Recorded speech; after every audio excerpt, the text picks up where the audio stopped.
Mateus 7, 24.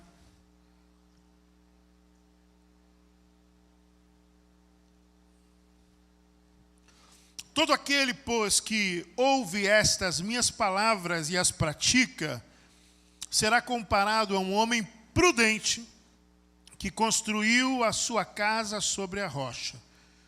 Caiu a chuva, transbordaram os rios, sopraram os ventos e bateram com força contra aquela casa e ela não desabou, porque tinha sido construída sobre a rocha. E todo aquele que ouve estas minhas palavras e não as pratica, será comparado a um homem insensato que construiu a sua casa sobre a areia. Caiu a chuva, transbordaram os rios, sopraram os ventos e bateram com força contra aquela casa, e ela desabou, sendo grande a sua ruína. Vamos orar? Deus, obrigado pela tua palavra, e nós rogamos ao Senhor que fales conosco mais uma vez. Todos nós que estamos aqui, Senhor, estamos porque acreditamos que o Senhor tem algo para derramar sobre as nossas vidas. Acreditamos que o Senhor não nos reúne para nos despedir da forma como nós chegamos a esse lugar.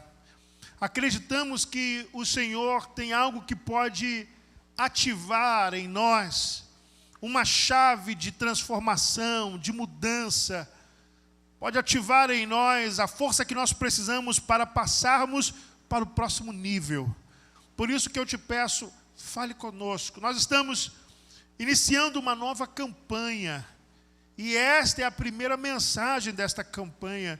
Eu oro mais uma vez, assim como já tenho feito, ó Deus, que esta campanha, as palavras ministradas, sejam ativadas na vida dos teus filhos, nas nossas vidas, para que nós possamos viver tudo aquilo que o Senhor tem prometido a cada um de nós e às nossas casas. Nós oramos em nome de Jesus. Se você concorda, diga amém. Sente-se, por favor.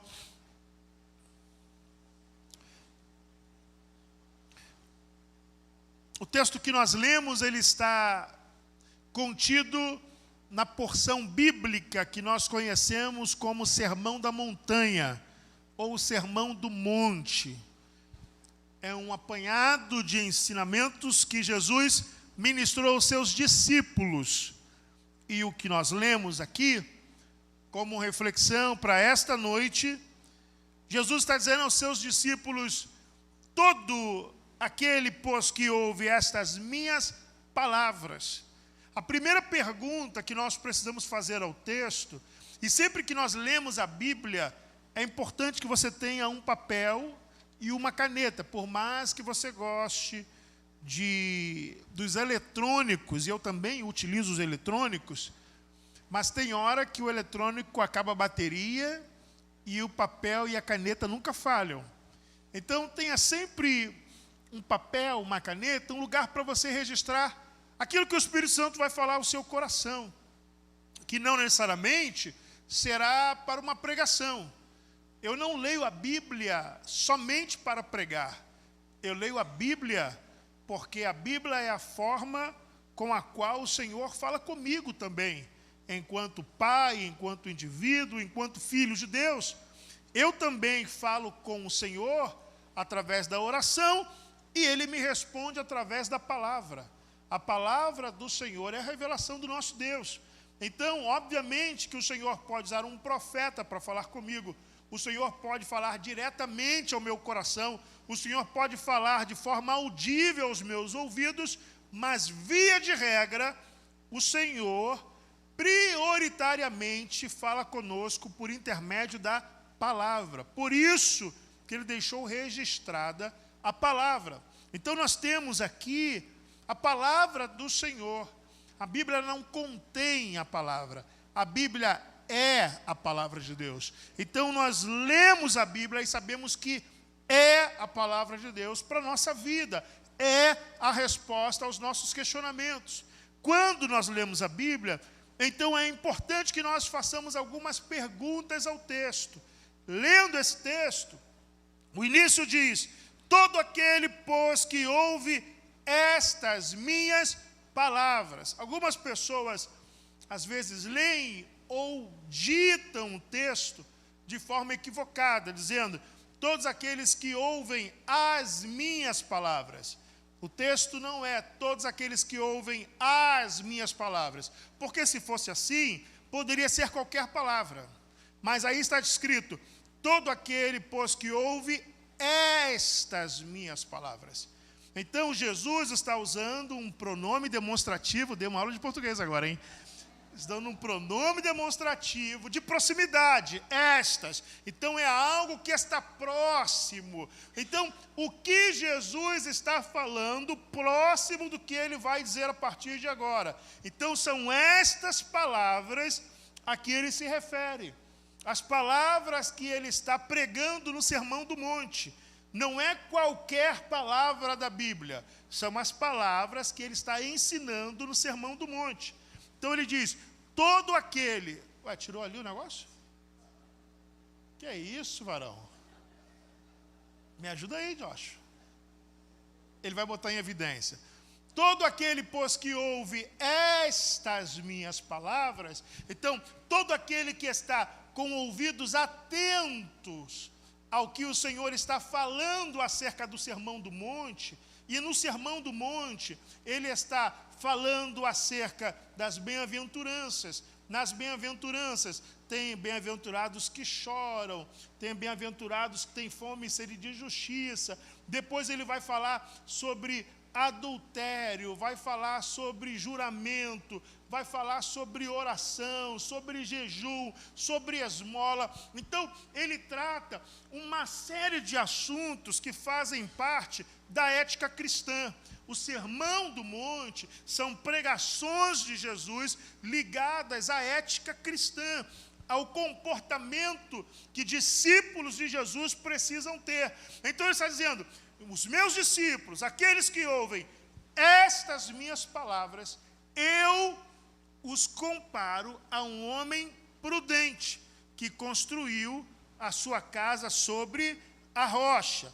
Veja o versículo 25 agora. Caiu a chuva, transbordaram os rios, sopraram os ventos e bateram com força contra aquela casa. Jesus diz: olha, se vocês ouvem as palavras e praticam as palavras, eu entendo que vocês estão como alguém que, por prudência, construiu uma casa sobre uma rocha. Uma casa construída com prudência serve como proteção, sim ou não? Sim ou não? Sim. Uma casa construída com imprudência serve como uma ameaça, como um risco, é o contrário. Então, se eu sou prudente em observar e praticar a palavra, o Senhor está dizendo que eu posso ter a certeza que eu estarei seguro quando eventos ligados à nossa vida como um todo acontecerem. Ele cita 3 eventos. Ele cita aí no versículo 25, chuva, transbordamento de rios e ventos soprando. São 3 eventos que nós não temos controle sobre eles. Os 3 eventos que Jesus cita, nós não temos como evitá-los. Como que se evita a chuva? Nós não temos como evitar a chuva. Nós não temos como evitar o vento. Eu digo evitar a criação da chuva, a criação do vento ou a inundação dos rios. Porque isso ocorre à medida em que o Senhor determina que ocorra. Nenhum de nós pode impedir que uma chuva que tenha sido determinada por Deus caia na terra. O que nós podemos evitar, e por isso ele cita um homem prudente, o que nós podemos evitar são as consequências trágicas de não estar preparado para aquilo que o Senhor vai enviar. Irmãos, entenda Existem coisas que Deus envia, que se encontrar pessoas despreparadas, destrói essas pessoas. Você está comigo aqui ou não? A gente imagina assim, se Deus enviou, vai ser bênção. Vai ser bênção se você estiver preparado. Porque o texto que nós lemos, chuva, vento, transbordamento de rios. Aconteceu nas duas casas, a mesma coisa. E aí diz que a primeira casa, do versículo 25, não desabou. Agora, a outra casa, do versículo 27, diz que ela desabou. Então, as mesmas coisas que Deus enviou, um permaneceu inabalável e o outro experimentou a ruína, a queda, com as mesmas coisas. Então, a depender de como nós estamos, no momento em que nós recebemos aquilo que Deus envia, isso pode ser um sinal, uma demonstração de que nós estamos firmes, ou então mostrar que nós estamos despreparados, e esse despreparo pode nos custar tudo. Isso é muito sério, porque dentro do texto, a chuva sobre a casa construída sobre a areia custou tudo. A casa inteira foi pelo ralo, a casa inteira foi destruída, porque não estava preparada para receber aquilo que não tem como ser evitado. Aquilo que Deus determina e que nós não podemos impedir de chegar. O que nós podemos fazer é nos prepararmos para impedir que isso se torne um mal contra a nossa vida.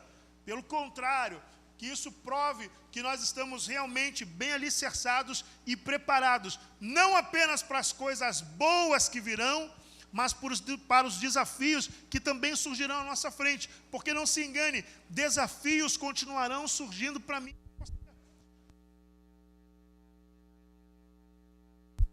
Acabando a bateria aqui. O tempo todo nós somos desafiados. O tempo todo alguma coisa acontece. O tempo todo uma notícia. E aí, uma notícia, você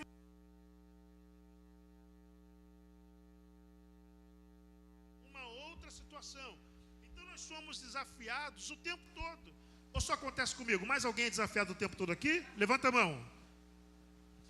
Mas só somos desafiados porque o Senhor enxerga em nós capacidade para que nós possamos, com o auxílio do Senhor, vencer esses obstáculos, e cada um deles nos torna mais forte para o próximo nível que nós viveremos. Você crê nisso?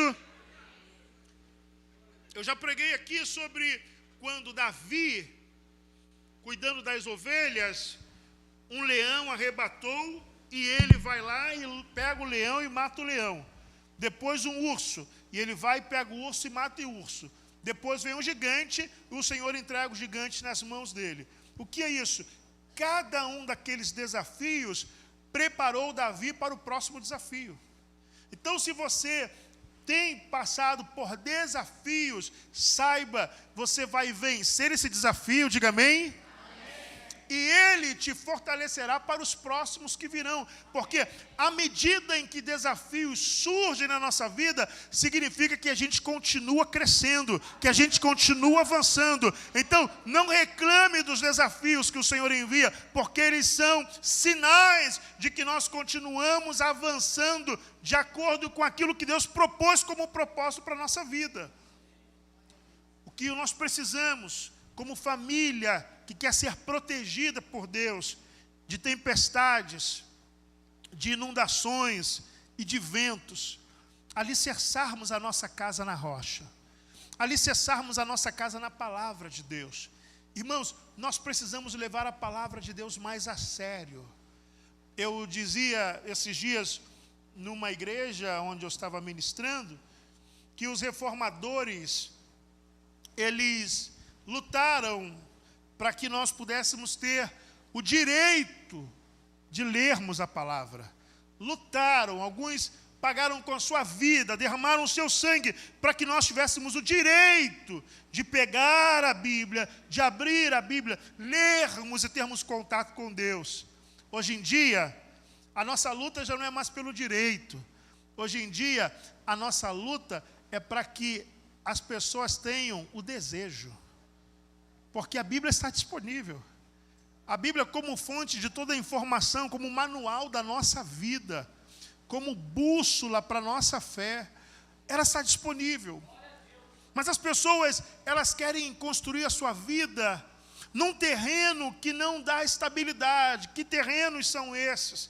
Quando a gente fala sobre construir sobre areia, o que seria a areia no oposto do que a rocha? A rocha me dá segurança. E Jesus diz que Ele é a rocha. Nós sabemos que o Evangelho é o fundamento. A palavra é a rocha onde nós temos que alicerçar a nossa vida, a nossa fé, a nossa casa. Então, o que seria areia? Tudo aquilo que nós, porventura, possamos colocar no lugar da palavra para buscar direção, para tomada de decisão, quando nós precisamos de uma resposta. Se ao invés de buscar na palavra do Senhor, eu vou buscar em outros meios, em outras pessoas, recorrer a quem quer que seja. Ah, pastor, mas eu conheço alguém muito usado, eu não tenho nada contra quem é usado. Glória a Deus pelas pessoas que são usadas. Muita gente já foi usado por Deus para a minha vida, mas se eu transfiro a autoridade da palavra para a vida de alguém, esse alguém se transforma numa areia movediça na minha vida. Você está aqui comigo ou não? A palavra final, aquilo que é lei para a minha vida, está na Sagrada Escritura. Se eu recorro, não, eu preciso ouvir o irmão Joãozinho, eu preciso ouvir a irmã Maria da Penha, eu preciso, não, eu tenho que ligar, eu tenho que ir lá. Irmãos, se nós colocarmos a nossa segurança de que vale a pena esperar numa pessoa e não no que a palavra está dizendo, nós estamos colocando a nossa casa em cima de um terreno vulnerável, instável e que vai nos levar à ruína. E eu digo isso com propriedade. Eu já vi muitas pessoas, muitas, não são poucas. Eu já disse aos irmãos, eu estou na igreja desde sempre. E nessa minha jornada, ao longo desses anos, eu vi muitas pessoas que recorreram a profecias que não eram de Deus, que acreditaram em visões que não eram de Deus, que correram atrás de profetas que não eram de Deus, e que a vida foi destruída. Casamentos destruídos, porque alguém considerado profeta disse que Deus havia dito que era para largar o marido e casar com outro. Irmão, mas isso assim, não se assuste não. Isso acontece aos montes. Acontece mais do que você imagina. Pessoas, não, Deus mandou eu sair do meu emprego. E eu falo assim, Deus falou contigo isso? Falou, Deus mandou eu sair do meu emprego. Mas para fazer o que agora? Não, Ele só falou para eu sair. Eu falei assim, Abraão, para sair assim e ir para lugar nenhum? Não, Deus não faz isso não. Não, eu tenho certeza. Porque Deus usou um vaso, eu falei, luta. Deus falou para eu falar. Deus falou. Irmãos, uma das coisas que mais arrepia a minha alma é o Deus falou comigo. Eu acredito que Deus fala. Mas eu sempre pergunto à pessoa, como que Deus falou? Aí não, eu estava assim, e aí de repente Deus falou, e eu ouvi. E aí geralmente eu pergunto, como que está a sua vida de oração? Tem orado todos os dias? Uma vez eu fiz essa enquete com algumas pessoas que falaram que Deus falou. Falei assim, essa semana, Você orou todos os dias de joelho? Tirou um tempo de oração ali, pelo menos 10 minutos? Não, pastor, mas Deus falou. Eu falei, calma, calma. Essa semana, você leu pelo menos um capítulo da Bíblia, todos os dias da semana? Não, pastor, mas Deus falou comigo. Eu falei, calma, calma. Falei assim, então você está me dizendo que você não ora? E você não lê a Bíblia? E Deus fala contigo? Falei, de duas uma. Porque ou você vai ouvir Deus por estar em consagração, ou você vai ouvir Deus por estar em pecado. Não tem outra opção. Deus fala conosco se nós estamos buscando em consagração. Amém ou não amém, irmãos? Mas Deus fala com um homem em pecado? Sim ou não? Foi atrás de Adão. Claro que fala. Foi atrás de Caim e falou, ó, o pecado jaz à porta, hein? Cabe você dominá-lo. Então, ou Deus fala conosco se estivermos buscando a nossa intimidade e consagração com Ele, ou Ele vai ministrar também se nós estivermos vivendo um pecado. E que a gente pode esconder do pastor, pode esconder do líder, pode esconder de quem for. De Deus não esconde. Eu sempre digo, um dia a conta chega. E, meu irmão, e nunca chega barato. A conta sempre chega cara. Porque ela vai acumulando coisas. Todo pecado não confessado é um pecado não perdoado. Você concorda, sim ou não? Então as pessoas falam assim, qual o pecado imperdoável? Eu digo, qualquer pecado que não seja confessado. Que a gente fechou ali na blasfêmia contra o Espírito Santo. Mas, se você contou uma mentira e não pediu perdão, aquela mentira é um pecado imperdoável. Porque Deus só perdoa aquilo que eu confesso. Se eu não confesso, acumula. Então, se o Espírito Santo vai sinalizando no seu coração que existem situações que precisam ser encerradas na sua vida, resolvidas na sua vida, ajustadas na sua vida, resolva isso. Porque, do contrário, você está colocando ou construindo a sua casa, a sua vida, num terreno arenoso e que poderá te levar à ruína. Você não tem segurança. Você tem medo. Lá na nossa casa, onde a gente mora, nosso apartamento, teve um período, meu irmão, que apareceu uma goteira, uma infiltração na sala. Pensa que luta, meu irmão. Eu falei, Senhor da glória, de onde que... Irmão, cada gota daquela que caía no meu coração. Eu falei assim, Senhor, essa goteira, meu Deus. Aí chamamos um irmão, ele foi lá olhar e falou, pastor, vai ter que quebrar aqui em cima. Eu falei, meu Deus do céu. Falei, ia quebrar, tem que quebrar para descobrir onde está. Tinha uns pisos rachados. Eu falei, meu amigo, mas vai resolver? Não, vamos colocar, a gente para e a gente vê. E aí, ok. Até a gente começar a obra, irmão, Deus mandou foi a chuva. Eu falei assim, meu Jesus Cristo. E olhava, aquele trem, aquela gotinha, tec, tec, tec. Eu botava até fone de ouvido, irmão, para não ouvir aquele negócio. Aí não adiantava botar o fone de ouvido, porque eu olhava, estava pingando. Eu falava, Jesus, que essa goteira aqui, meu Deus do céu. E a minha esposa, muito sábia, falava assim, tu não vai resolver isso não? Tu não vai resolver isso não? Eu falei, não, calma, isso aqui não é assim, não resolver da noite para o dia, não é questão de engenharia. Mas, irmão, ficou insuportável. Era uma goteira que não parava. E assim, parava de chover, ela continuava pingando. Eu falava assim, sangue de Jesus tem poder, meu Deus. Interminável a goteira, uma goteira só. Agora você imagina uma casa toda numa situação de vulnerabilidade.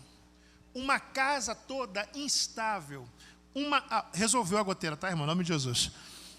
Alguém diga amém? Amém. Obrigado, tá? Imagina uma casa inteira com vulnerabilidade. Uma casa inteira que quando chove você fala assim, Senhor, mantém esse teto, mantém esse chão, mantém essa parede, mantém, Senhor, sustenta. Não tem paz. Então, essa casa que Jesus está descrevendo, que é uma casa construída sobre areia, o construtor da casa, aquele que fez às pressas, aquele que fez de qualquer jeito, ele sabe que aquela casa não é segura. Ele sabe que está vivendo de forma insegura. Não se engane. Jesus está dizendo o seguinte: quem não pratica a palavra sabe que não está praticando. Quem vive em pecado sabe que está pecando. Quem está vivendo com a vida torta sabe que está na vida torta. Quem está em desobediência sabe que está em desobediência. Por quê? Imagina uma casa construída sobre areia. É uma casa que você vai andar, o chão range, meu irmão. A parede balança, o teto não é seguro. Não existe segurança. O tempo todo aquela casa está dando sinais de que ela não é segura, de que ela não está estável e de que a qualquer momento tudo aquilo pode vir ao chão. Existem pessoas que estão vivendo nesse estilo de vida, uma vida onde não tem segurança de nada. A qualquer momento elas acham que vão ser demitidas, a qualquer momento acham que o casamento vai acabar, a qualquer momento acham que o filho vai embora, a qualquer momento acham que as coisas que estão boas hoje vão se tornar ruins amanhã. Por quê? Porque elas não estão vivendo a palavra de Deus. Não é porque Deus quer. Não é porque Deus está derrubando a sua casa. Deus está dizendo: você precisa se preparar para aquilo que eu vou enviar. E das coisas que Deus envia, Ele envia coisas para fortificar quem está preparado, mas derruba quem não está. Irmãos, tem pessoas que diante de notícias tristes, não só perdem o chão, perdem a cabeça, perdem tudo.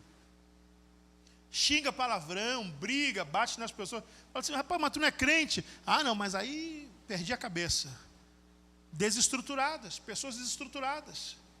Nós precisamos voltar à prática da palavra do Senhor. A sua casa só será protegida se a palavra do Senhor for a prioridade na sua casa. Eu vou repetir: só se a palavra de Deus for prioridade na sua casa. Menos telefone, mais palavra. Menos série, mais palavra. Menos filmes, mais palavra. Quantas horas de futebol, série, filme, rede social, conversa em WhatsApp, quantas horas? Você responda para você mesmo, sinceramente, quantas horas você passa nisso? Atividades, distração, trabalho, mas aí no meio do trabalho dispersa para uma outra coisa. Agora, quanto tempo você investe na palavra do Senhor, permitindo que ela entre no seu coração? E depois você vai achar que o que acontece na vida dos outros é sorte. O que acontece na vida dos outros é porque o outro tem conchavo, é porque o outro... Não. É porque alguém lá nos bastidores está buscando a Deus e falando: Senhor, a tua palavra é a fonte da minha vida.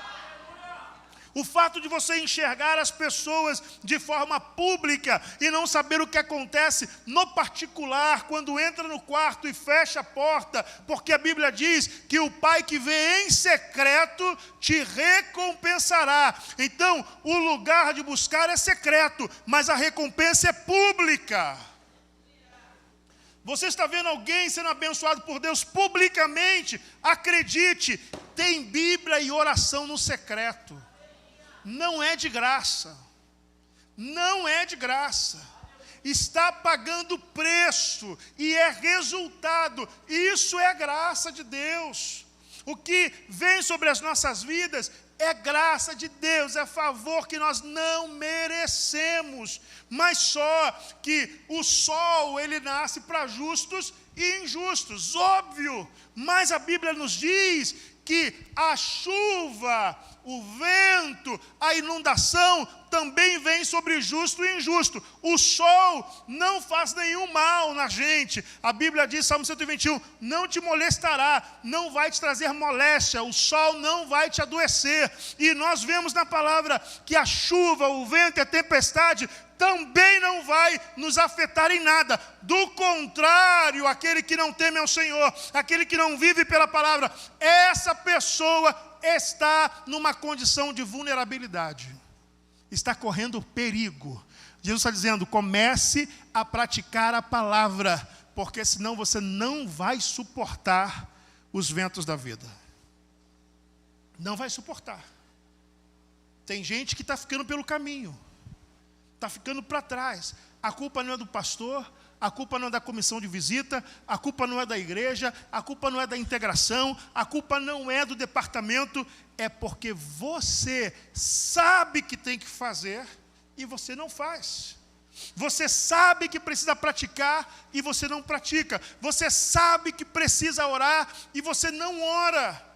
E depois que você está fraco, fraca, você quer achar um culpado, a nossa síndrome de Adão. A gente não assume a responsabilidade. A gente precisa encontrar alguém no qual nós possamos jogar a nossa culpa. Eu não fiz ou eu fiz tal coisa, por quê? Tais pessoas não me ajudaram, ninguém me estendeu a mão, ninguém me socorreu. Aí eu sempre paro e penso, meu irmão, mas tantas outras pessoas estavam na mesma condição que você e permanecem de pé. Por quê? Porque Jesus está dizendo, elas construíram a sua casa na palavra de Deus.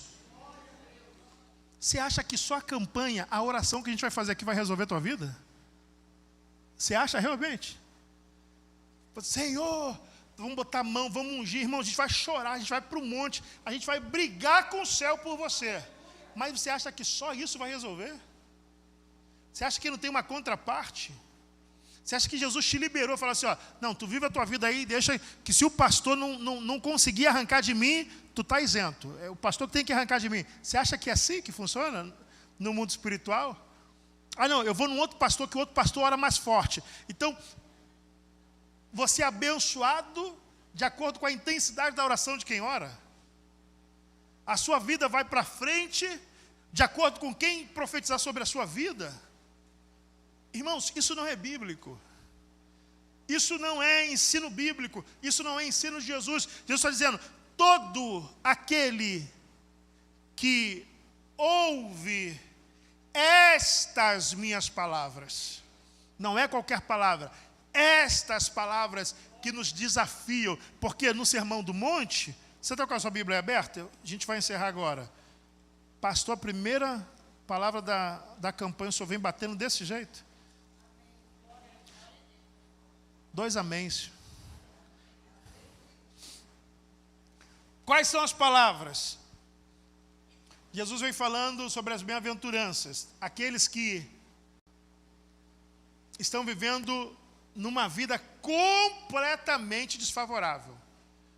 Essa turma pobre de espírito chora, os que são mansos, têm fome e sede de justiça, misericordiosos, limpos de coração, pacificadores e perseguidores. Depois, Jesus vai falar sobre ser sal e luz. Isso tudo é para chegar lá na casa. Sal e luz. Vocês são sal da terra e luz do mundo. Então, as pessoas estão ouvindo. Depois ele vai falar sobre a questão da lei, a necessidade de obedecermos os seus preceitos. Depois ele fala sobre a ira, depois ele fala sobre adultério, depois ele fala sobre divórcio, depois ele fala que nós não temos que jurar sobre absolutamente nada no céu nem na terra, depois ele fala que nós não devemos nos vingar, e aí nos ensina a amar os nossos inimigos. Depois ele fala sobre como nós temos que sermos generosos, entregarmos esmola, socorrermos os pobres. Depois ele fala sobre a oração, como nós temos que orar. Aí ele ensina sobre o jejum. Depois ele fala sobre os tesouros no céu, a luz do corpo, que são os olhos, os 2 senhores, que não dá para agradar 2 senhores, ou Deus, ou o amor às riquezas. Depois ele vai falar sobre ansiedade, que nós não temos que andar ansiosos, mas buscar o reino de Deus em primeiro lugar. E aí ele vai falar sobre julgamento no capítulo 7. Nós não devemos julgar uns aos outros, porque com a medida que nós medirmos as pessoas, seremos medidos. Depois ele encoraja os irmãos a que possam amar e fazer um exercício de empatia. Aquilo que vocês querem que os outros façam, façam vocês a eles. Depois ele fala sobre a porta estreita. Olha, a porta é estreita, o caminho é estreito. Tem uma porta larga, mas o fim é morte, a perdição. O caminho que leva a Deus é estreito. Depois ele fala sobre falsos profetas, que gostam de bajular as pessoas, fazendo ali adivinhações e ensinando preceitos errados. Depois ele vai falar sobre quem entra no reino de Deus. Pega uma criança e fala, se não for igual a criança, esquece, não vai entrar no reino de Deus. Aí ele fala, então, se vocês ouviram essas palavras que eu disse, irmão, eles estão numa inundação de ensinamento de Jesus. Ele fala, se ouvir e praticar, eu garanto a vocês, que vocês estão prontos para qualquer tempestade da vida. Se ouvir e, não é só se ouvir. Ah, pastor, é muito difícil. Bem-vindo ao time. Para você e para todo mundo. Pastor, é quase impossível. E Jesus disse isso para os discípulos, quando eles falaram assim, Senhor, então quem vai se salvar? Jesus fala, olha, para os homens pode ser impossível, mas não existem impossíveis para Deus. Eu posso não conseguir, mas eu posso permitir que Deus faça através de mim. Porque eu sei que eu não vou conseguir, eu já falei sobre isso aqui. Meu irmão, como você vai amar seu inimigo? Nem você, nem eu, nem ninguém. Se Deus não colocar o amor na gente, a gente não ama. Porque a gente ama os iguais. O nosso amor só atinge pessoas que são próximas e parecidas conosco. Então, se Deus não colocar o amor no nosso coração, a gente não ama. Como que vai dar alimento para quem te faz mal? Como que você vai dar de beber a alguém que te prejudica? A gente não faz. Humanamente falando, impossível. Então, são essas palavras que Jesus está dizendo assim, você quer suportar as dificuldades do amanhã? Você quer permanecer de pé para as tempestades que ainda vai passar? Você quer permanecer inabalável diante das dificuldades? A sua casa permanecer inabalável? Então, comece a praticar isso que eu estou te ensinando. Ele não falou assim, coloca a cabeça debaixo da mão de um profeta. Coloca a cabeça debaixo da mão de um pastor ungido. Não. Pratique o que eu estou dizendo para você praticar. Ele está dizendo o seguinte, proteger você, proteger sua casa, proteger sua vida dos embates, ele tem anjo. Salmo 91 não fala isso? Que o anjo do Senhor acampa-se ao redor daqueles que o temem, os livra. Salmo 121 diz que o Senhor é o guarda que nos guarda, que não dorme nem tosqueneja, não cochila. Então, o Senhor é expert em nos proteger. Salmo 46 diz que Ele é refúgio e fortaleza. Ele é a pessoa melhor preparada para nos proteger. Só que Ele está dizendo que a nossa falta de compromisso com a palavra nos deixa vulnerável. Não é que a segurança de Deus perdeu a eficácia. Somos nós que saímos do lugar onde o Senhor nos protegeria. Todas as vezes que nós saímos do lugar onde o Senhor está com a mão estendida, não fica pensando que Deus vai ficar te caçando para botar a mão na sua cabeça, não, meu irmão. Deus está abençoando aqui. Vou fazer uma analogia. Deus está abençoando aqui. A mão do Senhor está estendida aqui. Se eu estiver aqui, a mão do Senhor está sobre mim. Se eu desviar para lá, você acha que a mão do Senhor vai fazer isso? Não, meu irmão. Está aqui. Porque aqui está a vontade de Deus. Aqui está o propósito de Deus.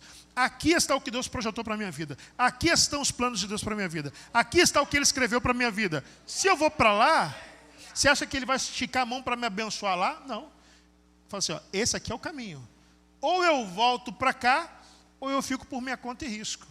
Aqui, casa na rocha. Aqui, casa na areia. Alguém entendeu isso aqui ou não? Se você quer uma casa protegida, esteja no lugar onde Deus te abençoa. Não caça a luta para você. Ah, não, mas eu vou só... Não vai não, meu irmão. Fique no lugar onde Deus te abençoa. Eu sempre gosto de pensar que melhor do que pedir a Deus para abençoar o que eu faço, é pedir a Deus para eu participar daquilo que Ele está abençoando. Porque o Senhor já está abençoando uma porção de coisa hoje.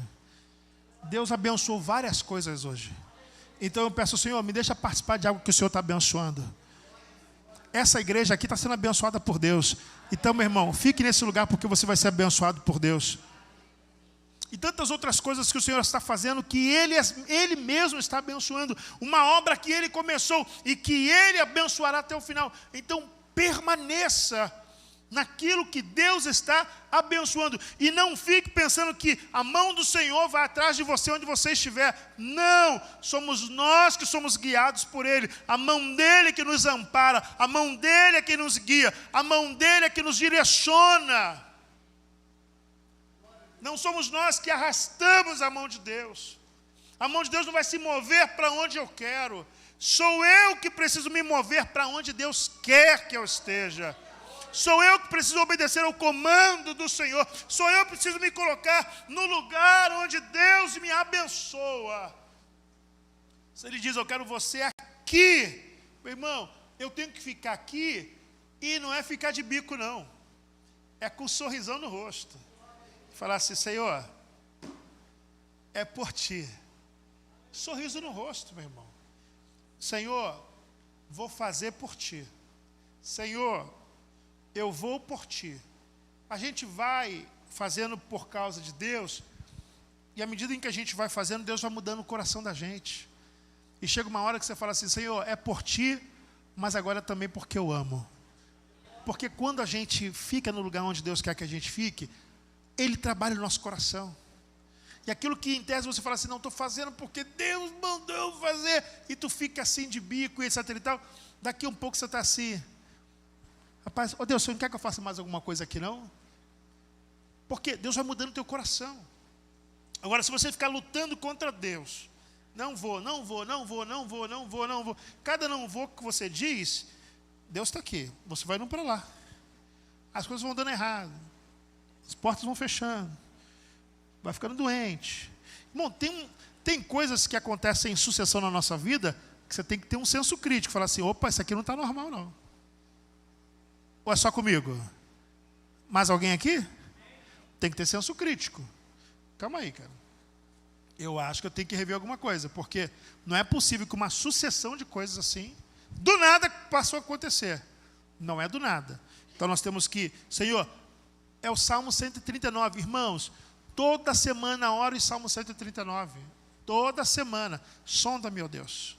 Conhece meu coração. Porque numa semana você pode sair completamente da vontade de Deus. Completamente. Você pode viver uma semana completa fora do que Deus queria que você vivesse. Mesmo na sua rotina, você pode viver completamente fora do que Deus queria que você vivesse. De repente Deus quer, desde o início da semana, que você ligue para uma pessoa e você não liga. De repente Deus quer que você visite uma pessoa e você não visita. De repente Deus quer que você sirva em alguma área da igreja e você não quer servir. De repente, então assim, numa semana é possível você viver completamente fora do padrão de Deus. Então, minha oração toda semana não importa se é na segunda, na terça, na quarta, na sexta, no sábado. Senhor, sonda o meu coração. Vê se é algum caminho mau. Vê se eu desviei para algum lugar. Vê se eu comecei a fazer alguma coisa que não estava na tua vontade. Por quê? Porque eu quero permanecer fazendo aquilo que Deus está abençoando. Quantos mais querem isso? Então eu quero orar por você. Fique de pé, nós vamos orar.